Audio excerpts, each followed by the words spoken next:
Welcome to HW Hockey. What's up, you beauties? Welcome to the HW Hockey YouTube channel. I'm Jim Icavone, and today we're talking about the Philadelphia Flyers re-signing arguably their best player, Travis Konecny, their leading goal scorer and point scorer for the regular season. All-star Travis Konecny. Let's put some respect on his name. The Flyers locked him up for 8 years, $70 million, 8.75 AAV for TK. Pretty hefty extension there, but not even close to the rumored $10 million. And if you guys have been watching our show all season long, really, we told you the 10 million ask, the 10 million number was coming from the agent. He wasn't going to get anywhere close to 10 million, didn't even get 9 million, got 8.75. I want to know from you guys, what do you think about the extension? What do you think about the number? 8 years, is it too long? Konecny is currently 27 years old. I'll give you my opinion. I got no issue with it. The money's fine. Cap's going up. The years, yeah, we've seen that kind of bite the Flyers in the ass with Sean Couturier, Kevin Hayes, deals like that. But these are the kind of deals that the best players on your team get. And while, Konecny maybe doesn't have the 70, 80, 90-point seasons, 68's a pretty good number. Last year, he missed some games. He was on his way to 40 goals. Wholeheartedly believe that Konecny was going to score 40 goals last year. Would have definitely eclipsed 80 points, point per game per 82 for the first time in his career. And I think his numbers are only going to increase, to tell you the truth. Big 5-on-5 guy, big shorthanded guy. He's going to score a lot of 5-on-5 and shorthanded goals. I mean, we know what to expect. And what people aren't talking about is Konecny is the motor. He's the engine on this team. Even if he's not putting up points, he's making a difference in the game.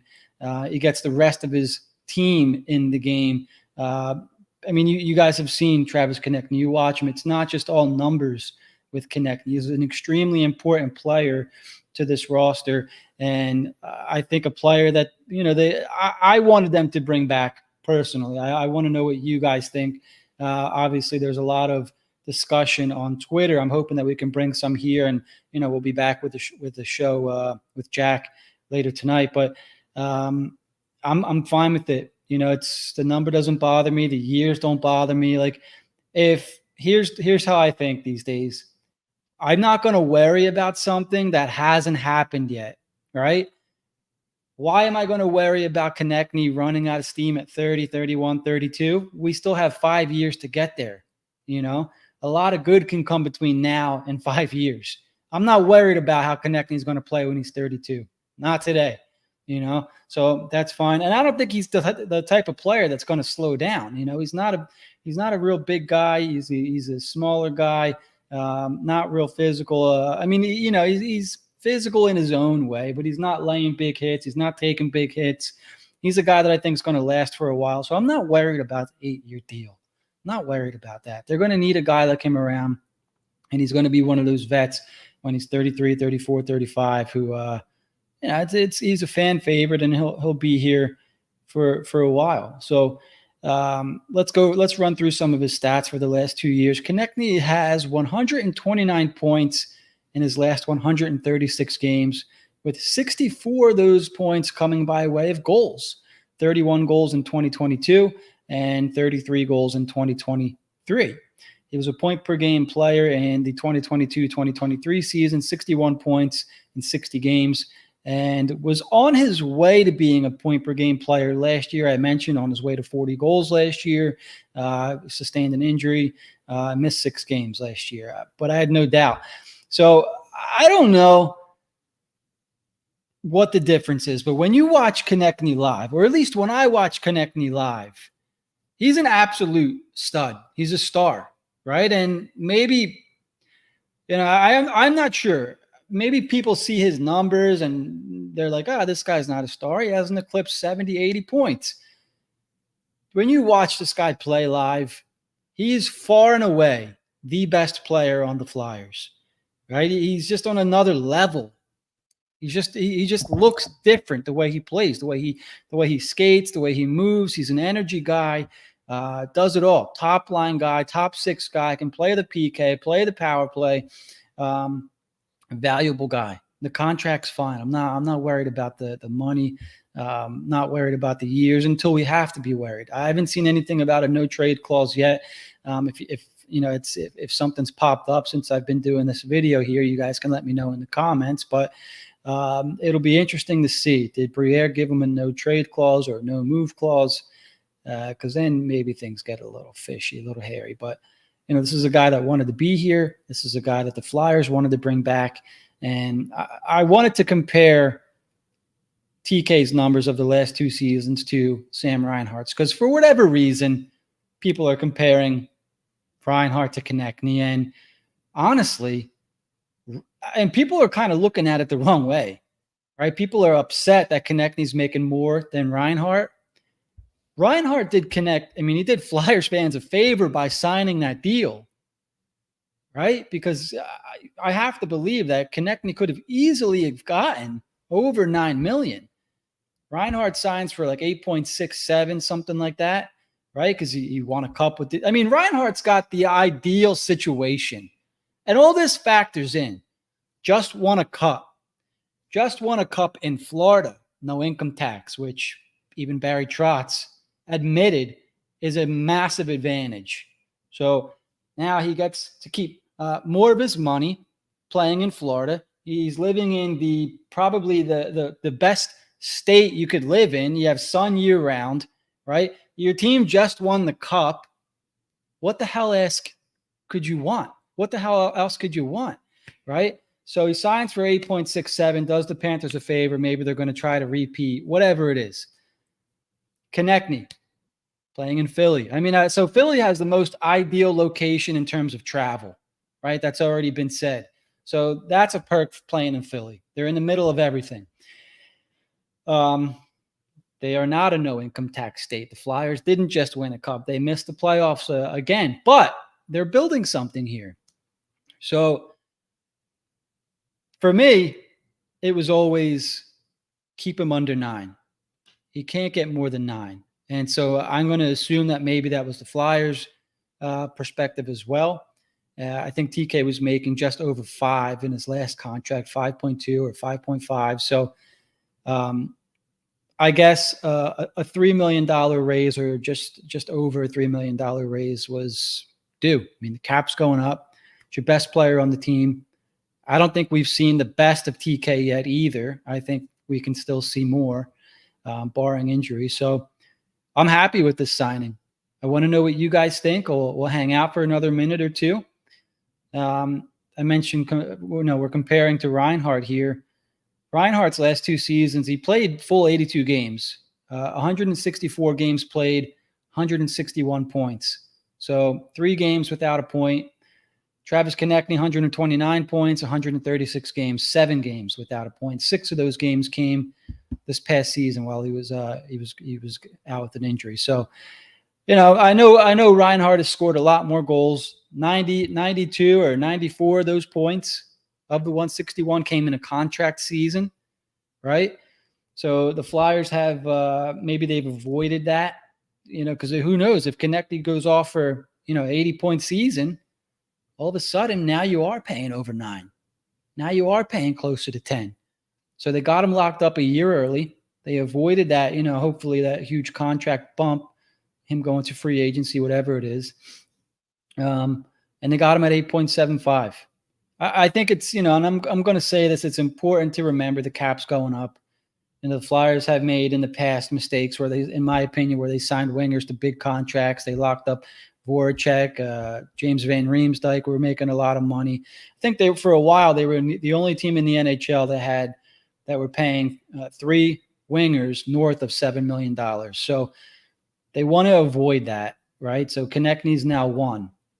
And so hopefully for a little while, there's no other winger making, north of 7 or 8 million. So we'll see. I get the concerns. I understand them. The Flyers still need a 1D and a 1C. They'll figure it out, I guess. I don't know where it's going to come from. They can draft it. The draft next year is loaded with center talent, right? If there's a trade to be made, I'm sure the Flyers will find a way. For me, I'm looking at Joel Farabee as the odd man out now. As I mentioned on our last quick episode, Flyers might be the deepest team at wing. They have 3 lines of very good wingers. In my opinion, potential top 6 wingers. Farabee, Brink playing third line, could be playing third line. You got Forster, Tippett, in my opinion, are at least second line guys. Now we have Michkov, Konecny, and I feel like I might even be missing somebody here. So Flyers are extremely deep at wing. And I would not be surprised to see a hockey trade. I don't know if it's going to come between now and the regular season. I don't think it needs to. I don't think it needs to happen between now and when the regular season starts. I'm fine with a healthy Couturier. I'll believe that whatever his issue was towards the end of last year hindered him. I'll believe it because he looked good. He looked just like old Konecny. Old Couturier before injury. So I'll believe that a healthy Couturier is going to be a massive addition. Morgan Frost, I thought he played fine. Ideally, I would like him. I think he's a flex between the second and the third line guy, but I'm okay with him playing 2C. I'm fine with this roster. I think it's a good roster. We have a comment from Sam Fortunato here. Sam says, not sure how this deal fits the Michkov timeline. Same position. In 4 years, you will be paying $8.75 million for a second line guy at best when Matt Bay is only 23. And that's a valid point. I can't dismiss that because that's a real thing, right? Let's remember though that 23 is still very young. I don't know if he's going to get 8.75.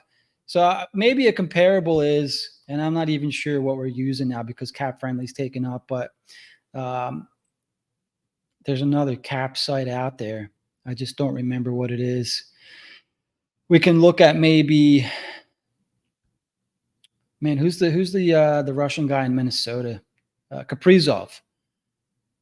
So if anybody has the cap site up, let me hop on Twitter real quick. I think one of my guys knows the site. I don't know. We'll bring it up on the show tonight. Make sure you guys tune in tonight. Problem is not these next 4 years. It's the 4 after that in Michkov prime. So, Sam, help me out here. What's the issue, you think? So I'm okay with Konecny because 20, like I said, 23 is young. I think that's Morgan Frost age, 23, 24. And I'm not sure what the issue is. I don't know if Michkov is going to be making more than $5-6 million. Tippett just got his new contract. He's making 6 something. We'll see. I mean, I don't know if they can pay another winger more than $8 million. If it's Michkov and Konecny, and then that's it. Fancy Fruins chimes in. Look, this deal's fair. It's slightly higher than proper value, but the Flyers need to show players in the league that they take care of their guys after the Cutter and Kolosov situations. Yeah, and I'm a big believer in paying your guys, and I think most teams are, right? I think as Flyers fans, we see all the shiny toys, the grass is always greener on the other side type guys, right?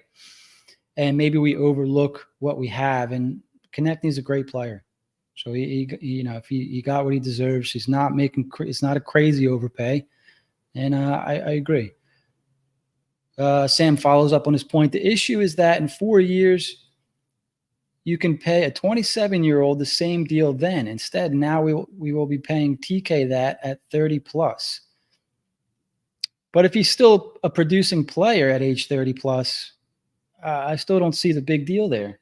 Like, do we think that TK is not going to be a 60 plus point player at 30 years old? I do.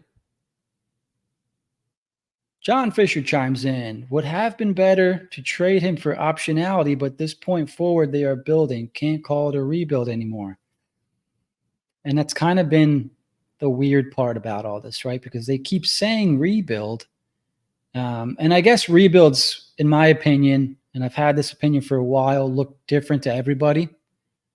Rebuilds, in my opinion, doesn't mean that you have to tear things down to the studs. You don't have to trade all your best players for assets. You can keep your best players and build with them. I like what they're doing with drafting. They're really stocking up the cupboards pretty good. A lot of defense prospects coming. They just drafted a center prospect, Jet Luchenko. I think is going to be a very good player. I'm happy with what they're doing, but it looks like they are building a roster. So yeah, yes and no. They keep calling it a rebuild, but I guess rebuilds look different to everybody. So Fancy Fruins, one more time. We're going to wrap this one up. If you don't pay TK now, then you need to replace his production, and then you end up paying another players the same price. You need the production in the lineup from somewhere. And that's another thing, because I'm of the belief that your own players will stay for less. Like, for example, they signed Kevin Hayes to that massive, ungodly, unsightly deal when they did. If he was their player, I'm not sure he would have got that money. One more from Sam. I think that in 4 years, you can give a deal to someone else. I guess that means I don't think TK is irreplaceable. No, and he's not irreplaceable. The Flyers, I don't think, have an irreplaceable player on their roster. And we haven't seen Michkov play, so I'll even toss him in that category as well. I don't think they have an irreplaceable player. I mean, really, like Wayne Gretzky was traded, so nobody's really irreplaceable. But they like what they have, and they chose to keep him. I think TK can produce into his mid-30s. Now, by the time he gets 34, 35, he's probably starting to trail off. But, Giroux's still producing. And I'm not comparing TK to Giroux, but I think they both have the same motor. So I think TK can produce 60-plus points into, close into his mid-30s, 32, 33 season. Linden 49 chimes in before we wrap up. Love the deal. So, guys, I'm going to wrap this up. I just wanted to update everybody just in case, give my thoughts. I wanted to hear from you guys too. Great comments. Sam chiming in, John chiming in, Fancy, Linden. Am I missing anybody? No. So if you guys, we'll definitely be talking about this extension tonight. I know Jack's got a lot that he's going to want to talk about with this.